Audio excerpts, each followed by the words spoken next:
할렐루야.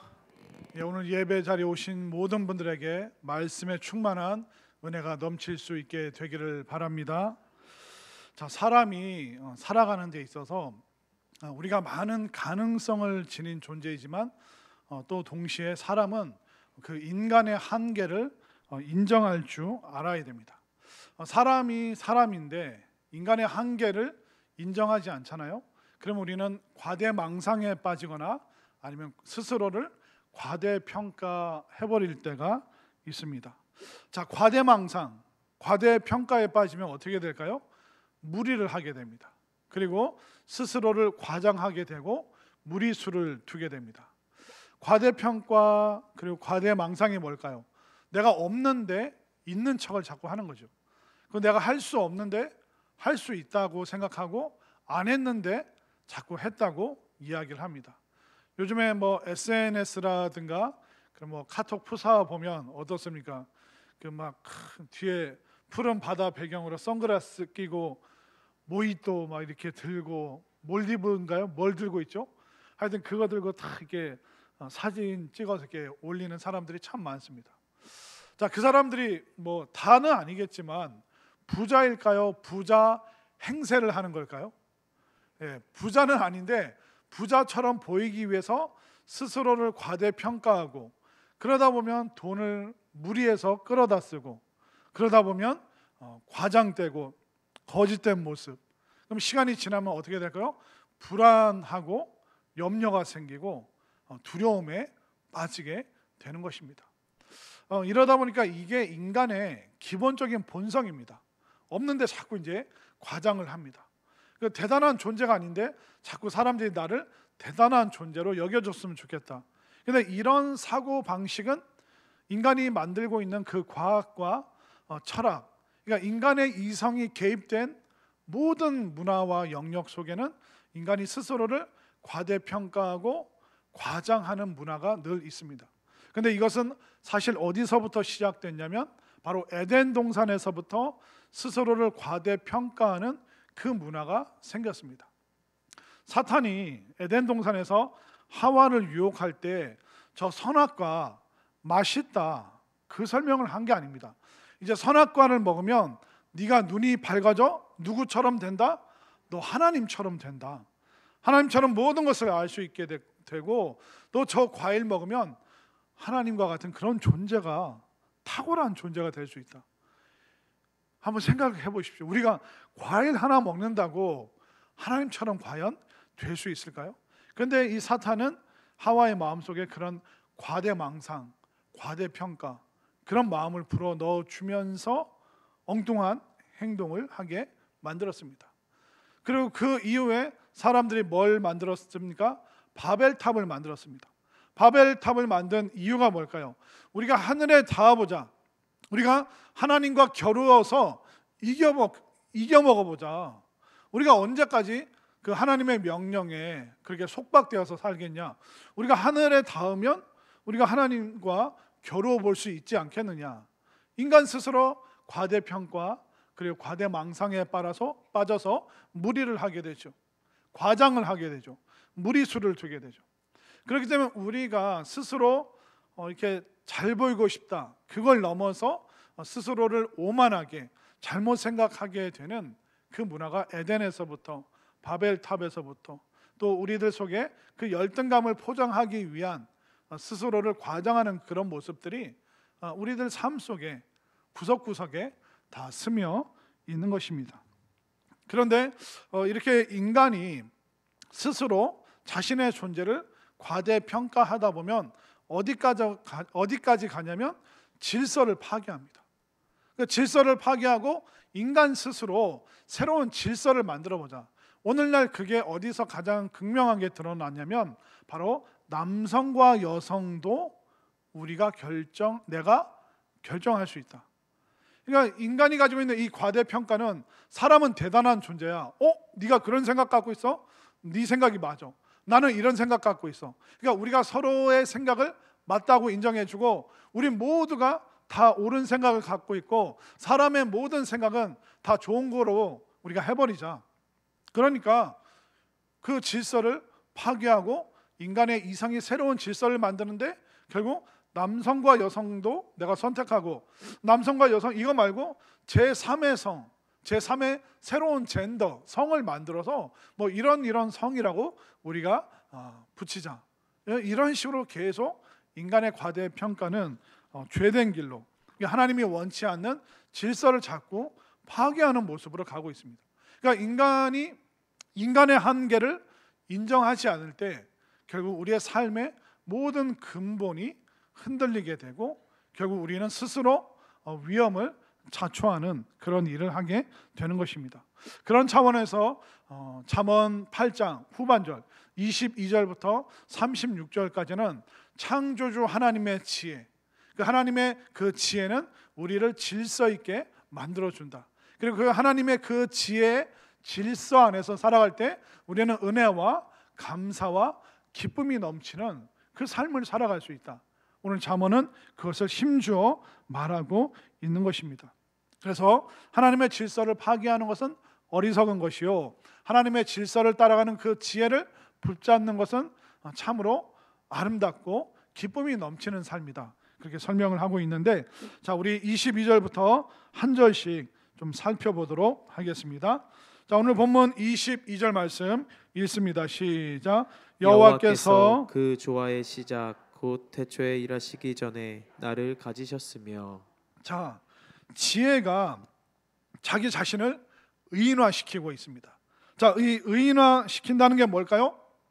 이 지혜는 교제하고 관계를 맺을 수 있는, 지혜는 굉장히 친밀한 것이구나. 그런 차원에서 지혜를 의인화시켜서 설명을 하고 있죠.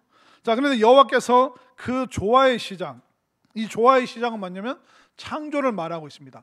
그 하나님의 첫 번째 일이신 그 창조 때부터 하나님은 나를 가지고 계셨다. 마치 여인이 아이를 태중에 품은 것처럼 하나님 속에 하나님은 지혜라는 나를 하나님은 품고 계셨다라고 말하고 있습니다. 그러니까 이 지혜는 뭘까요? 모든 창조 이전에 하나님 안에 존재하고 있던 것이 바로 지혜입니다. 그러니까 우리 사람, 인간보다 먼저 있었던 것이 바로 하나님의 지혜라는 것을 드러내고 있는 것이죠. 그래서 이 지혜라는 것은 인간의 지식과 책과 도서관이 만든 그 지혜를 말하는 것이 아니라 바로 하나님 안에 있는, 바로 하나님 안에 바로 말씀이 있는데 이 말씀을 통해서 전해지는 이 지혜가 이미 창조 때부터, 아니 창조 이전부터 있었구나. 그렇다면 내가 이 하나님의 지혜 말씀을 좀 잘 들어봐야겠구나. 그런 마음이 여러분들 마음속에 들 수 있기를 바랍니다. 내가 한 말씀대로 그 태초부터 있었던 그 지혜의 말씀을 내가 거슬러 따라 올라간다면 어떨까? 과연 내가 내 생각을 좀 내려놓고 이 말씀에 순종하고 이 말씀을 내가 즐거워한다면 내 삶 가운데 어떤 인생이 펼쳐질 것인가? 이 지혜에 대한 이 기대감, 하나님의 말씀으로부터 오는 이 지혜의 기대감을 여러분들 오늘 이 시간 품을 수 있게 되기를 바랍니다. 그리고 23절에서 뭐라고 이야기합니까? 23절 시작. 만세 전부터 태초부터 땅이 생기기 전부터 내가 세움을 받았나니. 자, 이게 뭘 말하고 있냐면 지혜가 말하고 있는 거예요. 나한테 대들지 마, 나한테 덤비지 마, 나 흔들려고 하지 마, 나 움직이려고 하지 마. 나는 이미 태초부터, 아니 만세, 오랜 세월 그 이전부터 나는 딱 견고하게 세움을 받았다. 그렇기 때문에 이 하나님의 지혜, 하나님의 말씀으로부터 오는 이 지혜를 흔들려고 하고 도전하고 막 그 지혜의 말씀을 위태롭게 만들려고 하는 그런 시도를 하지 마라. 그렇게 강조하고 있습니다. 24절과 25절을 한번 볼까요? 자, 24절을 제가 25절 여러분들이 있습니다. 아직 바다가 생기지 아니하였고 큰 샘들이 있기 전에 내가 이미 났으며 산이 세워지기 전에 언덕이 세우기 전에 내가 이미 났으니. 자, 여기 이미 났으며 이미 났으니 태어났다라는 그런 의미입니다. 그러니까 하나님 속에 있던 그 지혜가 바다가 생기기 전에 태어났고 땅이 생기기 전에 이미 지혜가 태어났다. 바로 나라는 의인화된 그 지혜가 바다와 산 그 이전부터 있었다라고 말하고 있습니다. 자, 잠언이 쓰여진 이 시기는 고대 사회입니다. 자, 고대 세상에서는요, 뭐가 숭배의 대상이었냐면 바다와 산이 숭배의 대상이었습니다. 지금도 오늘날도 이 대자연을 숭배하는 그런 사상과 문화는, 종교는 온 세상에 다 있습니다. 오늘날 뭐 이렇게 어업 기술이 얼마나 발달했습니까? 뭐 이렇게 보면 뭐 레이더 같은 게 막 있어서, 내비게이션 같은 게 있어서 요즘 배는 딱 지도상에 어디를 딱 찍으면 배가 거기가 쭉 가고, 또 항구를 찍으면 항구까지 쭉 온다고 하더라고요. 아무도 놀라시지도 않고 감동도 없고, 뭐 하여튼 뭐 기술이 엄청 발달했습니다. 그런데 그런 기술 문명 속에서도 어부들이 새해 첫날이 되어서 바다에 나가는 첫날 바다에 밥을 막 뿌린대요. 바다에 나가서. 그래서 바다에 막걸리를 막 뿌린대요. 왜 그럴까요? 바다는 고대 사회 때나 지금이나 두려움의 대상인 거예요. 저 깊은 바다 속에 어떤 생명체가 살고 있을지, 또 그 깊은 바다가 얼마나 그 깊이가 깊을지 인간으로서는 가늠이 안 되기 때문에 오늘날도 두려움의 대상인데, 수천 년 전에 고대 사회 속에서 이 바다가 얼마나 무서운 대상이겠습니까? 그래서 예전에 뭐 이렇게 외국 소설이나 그런 걸 보면 바다에서 막 이렇게 괴물이 나오고, 그 심해 속에서 뭐 고질라라고 하나요? 그 일본 무슨 만화 애니메이션 보면 저 깊은 바다에서 뭔가 지구를 종말을 시킬 것 같은 그런 생명체가 나올 것 같고, 그러니까 여전히 그 바다는 미지의 세계고 어둠의 세계고 공포의 대상인데, 공포와 두려움으로 끝나는 것이 아니라 바다의 숭배를, 바다를 경배하는 그런 세상이었습니다. 그리고 바다 말고 산도 어떻습니까? 산도 굉장히 어떤 영적인 공간으로 이해를 했습니다. 대전에서 가까운 사람들이 입산수도했던 산이 무슨 산이죠? 계룡산. 그래서 막 그런 옛날에 뭐 숭구리당당, 숭당당 이렇게 그 개그맨 도사들이 나와서 막 이렇게 그런 멘트 하잖아요. 계룡산에서 20년, 지리산에서 30년, 그 막 이제 그런 얘기를 합니다.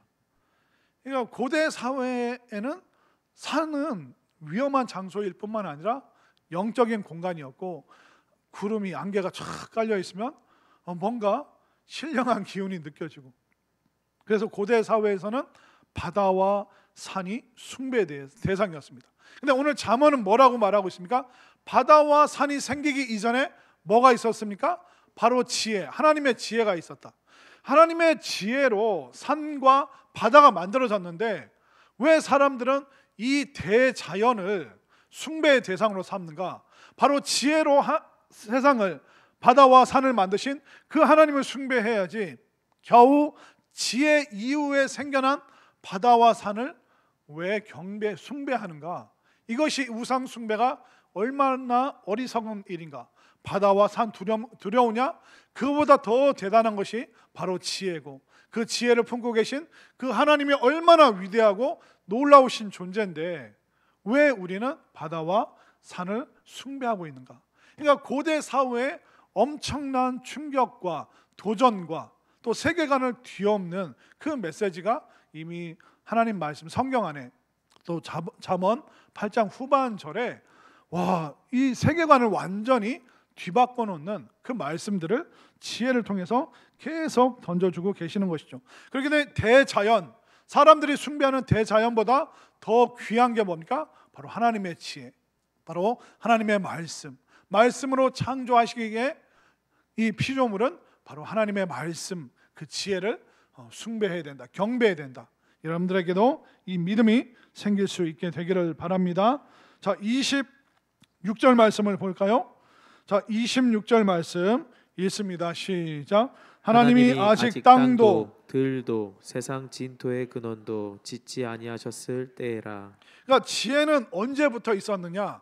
바다와 산, 그 이전 흙이, 땅이, 진토가 뭐냐면 진짜 땅 중의 땅, 가장 비옥한 땅, 우리가 발을 디디고 살아가고 있고 먹고 살아가는 그 모든 것을 내주는 그 땅 이전, 그러니까 그 삶의 근원 그 이전부터 바로 지혜가, 하나님의 지혜가 그때도 존재하고 있었다. 그렇기 때문에 우리 삶의 기반이라고 하는 이 땅, 그것을 지탱하고 있는 것도 바로 하나님의 지혜이기 때문에 우리가 뭘 숭배하고 뭘 경배하겠느냐? 바로 바다와 산과 들판도 아니고 바로 하나님을 경배하고 하나님의 이 지혜를 우리가 가장 귀한 것으로 여기자. 이 잠언의 말씀, 이 지혜의 위대함이 여러분들 마음 가운데 닿을 수 있게 되기를 바랍니다. 또 27절 말씀 재차 강조하고 있습니다. 27절 시작. 그가 하늘을 지으시며 궁창을 해면에 두르실 때 내가 거기 있었고. 그러니까 하나님께서 창조하실 때 지혜가 하나님 가장 가까이 존재하고 있었다. 그러니까 이 피조물 세상 이전에 하나님의 지혜가 있었다. 그렇기 때문에 이 하나님의 지혜란 얼마나 놀라운 것인가. 말씀을 통해서 우리에게 전달되어지는 하나님 깊은 내면에 있는 그 지혜, 이것이 얼마나 모든 자연을 통과하여 우리에게 전달되어야 되고 이 지혜를 우리가 얼마나 사랑해야 되는가, 이것을 재차 강조하고 있는 것입니다. 28절과 29절 말씀을 볼까요? 자, 28절을 제가 29절을 여러분들이 읽겠습니다. 그가 위로 구름 하늘을 견고하게 하시며 바다의 샘들을 힘있게 하시며 바다의 한계를 정하여 물이 명령을 거스르지 못하게 하시며 또 땅의 기초를 정하실 때에. 자, 여기서 말하는 게 뭐냐면 이 세상, 이 우주의 어떤 원리와 어떤 이치, 그것을 정하시는데 그 원리와 세상의 이치를 바로 하나님께서는 지혜로 그 모든 원리를 만드셨다라고 말하고 있습니다. 그런데 하나님께서 그 지혜로 뭘 삼으셨습니까? 자, 29절을 보십시오. 29절에 보면 바다의 한계를 정하며 물이 명령을 거스르지 못하게 하시며, 바로 지혜의 말씀을 통해서 이 우주와 우주의 이치와 진리와 원리 가운데 하나님이 명령하셨습니다. 명령했다는 것은 뭐냐면 바로 거스르지 못하도록 했다. 그러니까 지혜를 통한 이 우주의 원리는 그 누구도 거스를 수 없는 것이죠.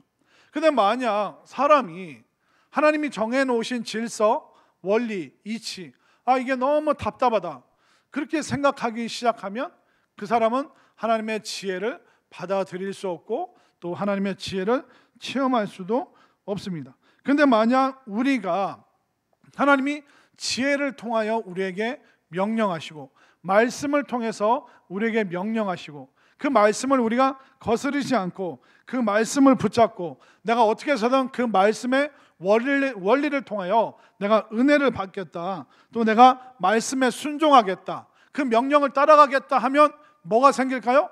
그때부터 우리 속에 우리 삶에 질서가 생기는 거예요.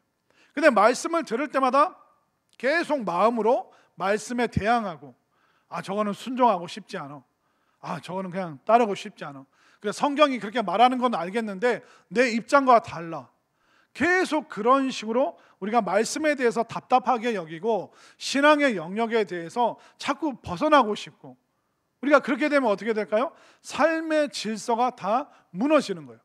그런데 말씀 들을 때 때로는 답답함을 느끼고 과연 내가 이 말씀대로 순종해야 되는가? 세상의 원리는 이런데 말씀은 또 이렇게 하라고 하네. 그런데 내가 세상의 원리가 아니라 힘들지만 버겁지만 순종하기 너무 어렵지만 내가 이 말씀이 지혜의 말씀이기에 내가 이 말씀에 한번 억지로라도 순종해보자, 내가 이 말씀을 좀 들어보자, 내가 이 말씀을 좀 공부하자, 이렇게 되면 어떻게 될까요? 힘들지만 그때부터 그 사람의 내면의 인생에 질서가 부여된다. 왜? 명령을 거스르지 않기 때문에 뭘 따라갑니까?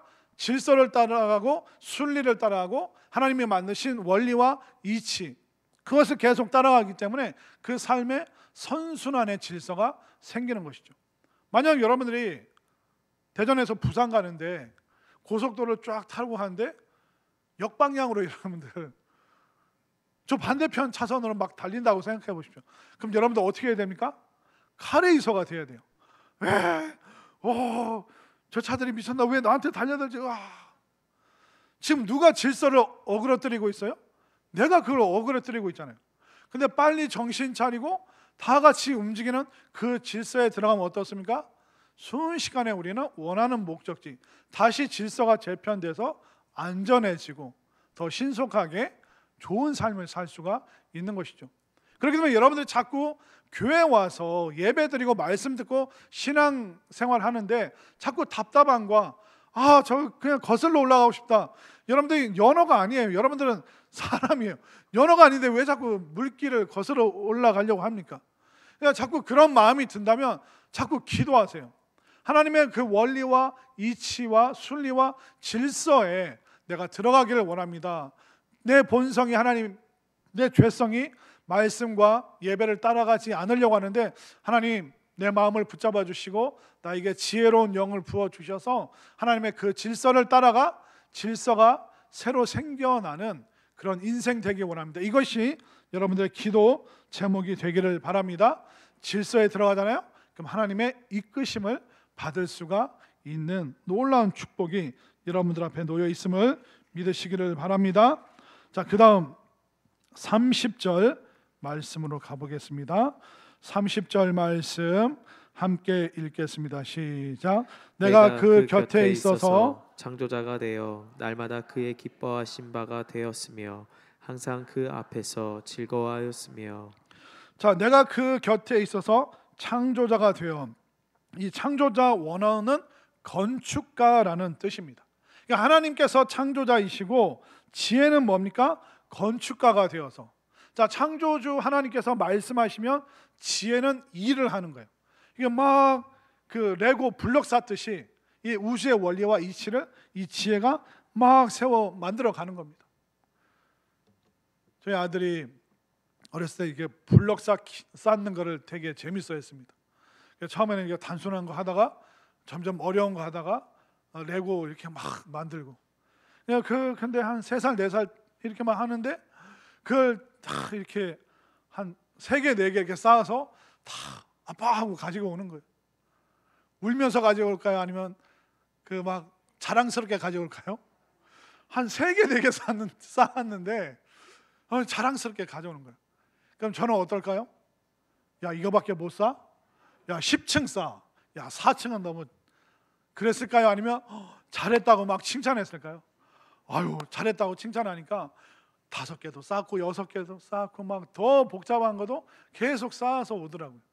그러니까 그걸 만들어가는 사람의 그 본인의 기쁨도 있지만 그것을 만들어가고 그것을 성취하는 그 모습을 뒤에서 보면서 부모도 기쁜 거예요. 그러니까 하나님께서 뭘 말씀하시냐면 하나님의 그 지혜의 원리를 따라서 사람들이 그 삶을 질서 있게 만들어가고 정말 인생의 신앙의 성장의 그 모습을 만들어갈 때 그 본인도 기쁘지만 하나님께서 또한 기뻐하신다. 그러니까 이 지혜라는 것은 하나님과 우리가 서로 기뻐하게 만드는 그 건축가와 같은 건축의 그 결과물을 놓고 함께 기뻐하는 그 기쁨을 우리에게 주는 것입니다.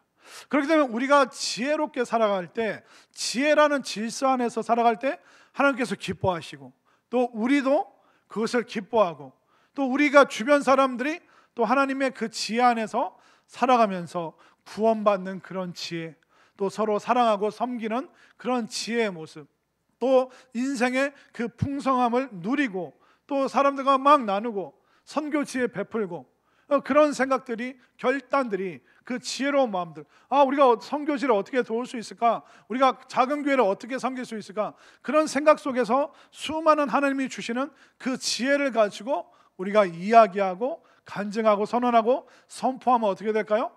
우리도 기쁘고 선교지도 기쁘고 하나님께서도 기뻐하시고, 그러니까 서로 이 지혜를 통해서 모두가 기뻐하는 그런 놀라운 결과물이 만들어진다.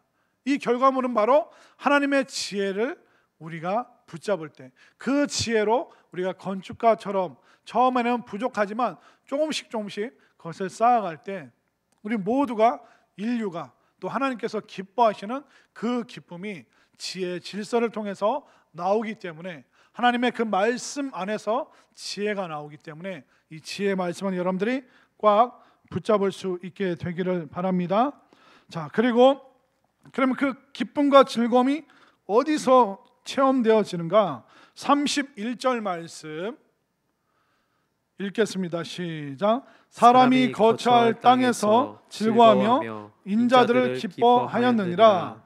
자, 하나님께서 우리가 지혜롭게 살아갈 때, 질서 안에서 살아갈 때, 말씀 안에서 살아갈 때 우리가 기뻐하는데, 우리 삶의 거처에서 기뻐한다라고 말하고 있죠.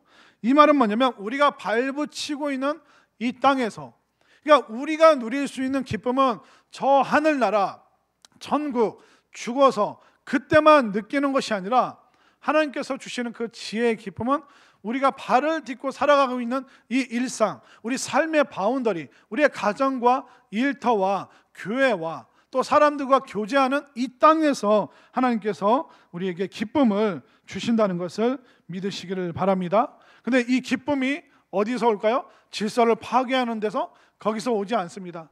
우리가 무지하게 살아가는 데서 기쁨이 오는 게 아니에요. 하나님께서 주시는 그 지혜의 질서, 그 말씀의 그 은혜 속에 머물 때 이 기쁨이 이 땅에서 충만하기 때문에 여러분들 하나님의 이 지혜의 말씀을 꽉 붙잡고 기쁨 가득한 이 땅에서의 삶이 될 수 있기를 바랍니다. 자, 32절과 33절, 32절을 제가 33절 여러분들 읽겠습니다. 아들들아 이제 내게 들으라. 내 도를 지키는 자가 복이 있느니라. 훈계를 들어서 지혜를 얻으라. 그것을 버리지 말라. 자, 33절 말씀에 훈계라고 나오고 있죠. 이 훈계라는 원어가 뭐냐면 따끔한 경고를 말하고 있습니다. 하나님의 말씀이 때로는 부드럽게 따스하게 느껴질 때도 있습니다. 위로의 말씀으로 올 때도 있어요. 근데 하나님의 말씀이 때로는 따끔하게, 따스한 게 아니라 따끔한 말씀, 때로는 뜨끔한 말씀으로 들릴 때가 있죠. 때로는 말씀 들으면서 거부감이 들 수도 있습니다. 그러면 그때는 무슨 순간이에요? 아, 지혜가 내 마음속에서 만들어지고 있는 과정이구나. 그러니까 마음이 따끔하고 뜨끔하고 때로는 마음에 부딪힘이 생길 때 그것은 다른 게 아니라 지혜롭지 못한 내가 이제 마음에 지혜가 생기는, 지혜가 만들어지는 그 과정이라는 것을 여러분들 깨달으시기를 바랍니다. 그렇기 때문에 때로는 말씀 들으면서 위로받지만 때로는 마음으로 혼나는 것 같은 그 느낌을 받아도 여러분들 거부하지 마시고, 아, 나는 지금 하나님의 지혜를 얻고 있다, 하나님의 지혜가 나에게 오고 있다, 분명히 이런 자세로 여러분들 말씀 들으시기를 바랍니다. 따끔한 말씀, 뜨끔한 말씀, 때로는 혼나는 말씀도 모두 다 지혜의 말씀인 줄 믿으시기를 바랍니다. 자, 그리고 34절과 35절 말씀, 34절을 제가 35절 여러분들, 누구든지 내게 들으며 날마다 내 문 곁에서 기다리며 문설주 옆에서 기다리는 자는 복이 있나니. 대저 나를 얻는 자는 생명을 얻고 여호와께 은총을 얻을 것임이니라. 자, 34절과 35절은 이 지혜를 갈망해라, 지혜를 기다리는 사람, 지혜를 사모하는 사람은 그 하나님의 지혜를 얻게 될 것이다. 그런데 그 지혜를 얻기 위해서 뭐까지 하라고 합니까? 34절 다시 한번 보십시오. 누구든지 내게 들으며 날마다 내 문 곁에서 기다리며 문설주 옆에서 기다리는 자. 그러니까 지혜를 기다리는데 문 곁에서, 문설주가 문의 양쪽 기둥을 말하는 겁니다. 그러니까 문 옆에서 기다려라. 이게 뭐냐면 오늘날로 말하면 오픈런을 준비해라. 우리 어르신들 오픈런이 뭔지 아십니까? 이 오픈런이 뭐냐면 옛날에 그 아이폰 새로운 제품이 나오잖아요. 그럼 아이폰 파는 매장이 아침 9시에 열어요.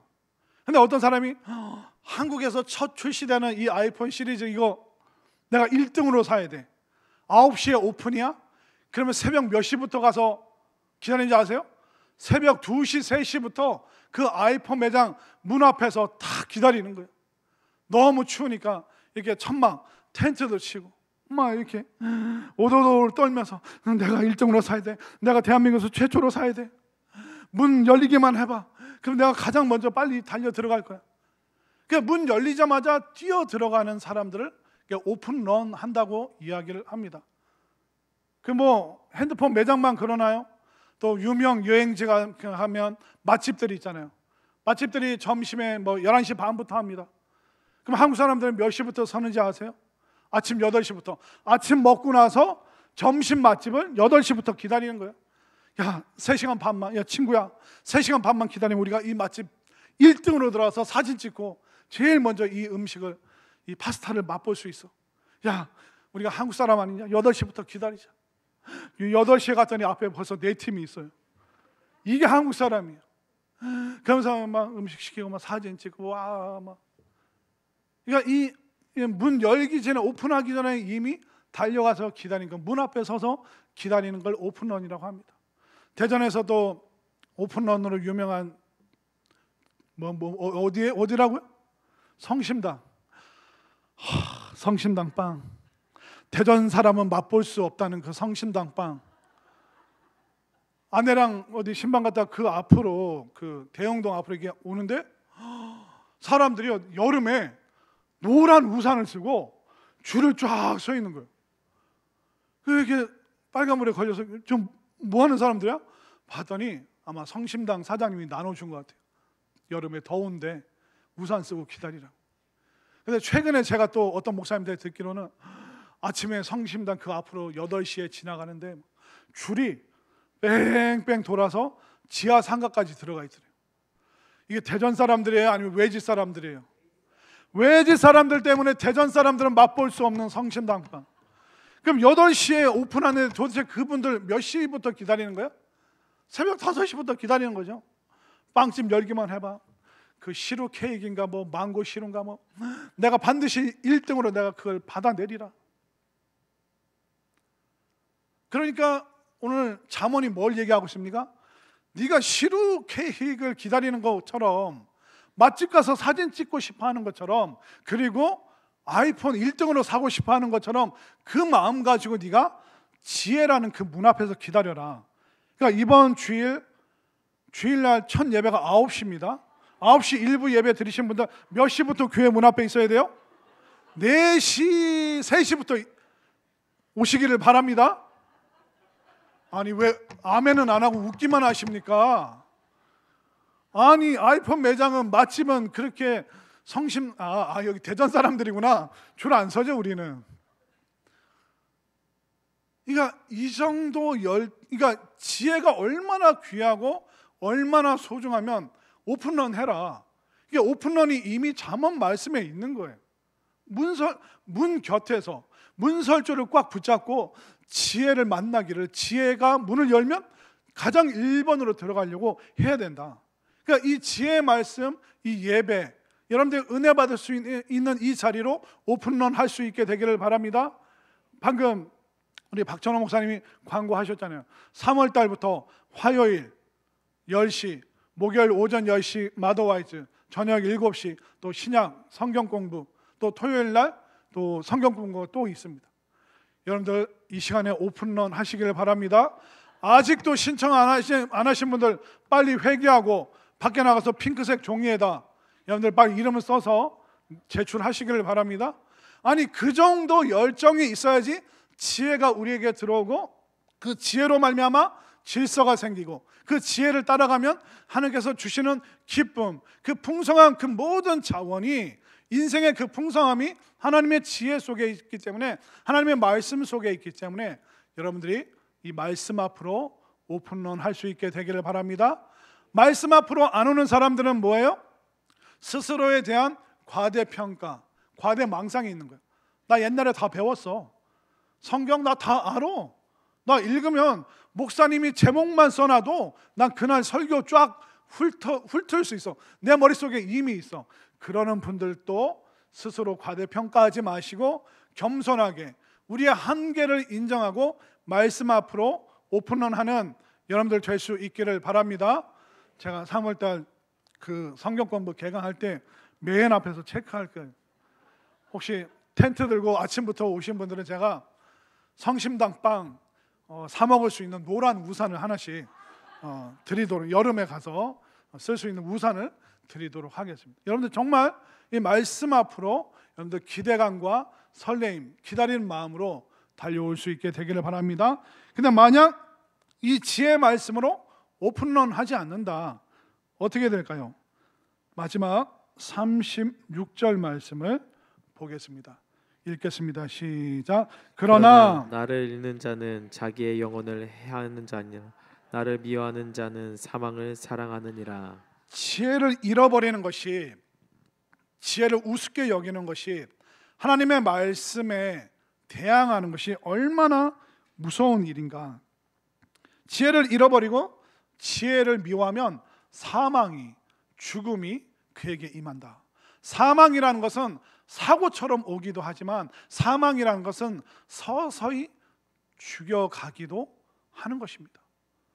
지혜가 없어도, 하나님의 말씀이 없어도, 예배 안 드려도, 교회 안 가도 내 삶에 큰 지장이 없는데, 그러나 이미 지혜를, 예배를, 말씀을 포기했기 때문에 그의 인생의 사망이 점점 그를 삼키고 있는.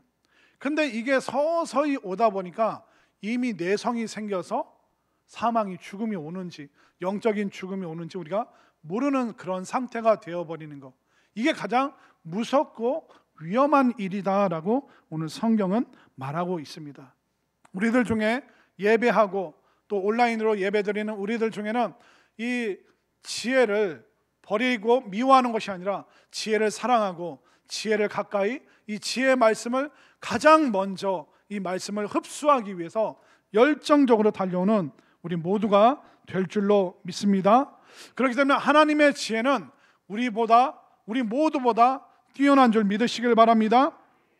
하나님의 지혜는 모든 피조물보다 먼저 있었음을 깨달으시기를 바랍니다. 하나님의 지혜는 모든 인생 질서의 근본임을 믿으시기를 바랍니다. 하나님의 지혜는 우리 삶에 기쁨을 주신다는 것을 여러분들이 체험하고 경험할 수 있게 되기를 바랍니다. 그리하여 이 말씀의 지혜, 말씀을 사랑하고 이 지혜를 사모하면서 말씀으로 오픈런하여서 인생의 새로운 질서가 생기고 기쁨이 생기고 능력이 생기는 우리 모두의 삶이 될 수 있기를 간절히 소망합니다.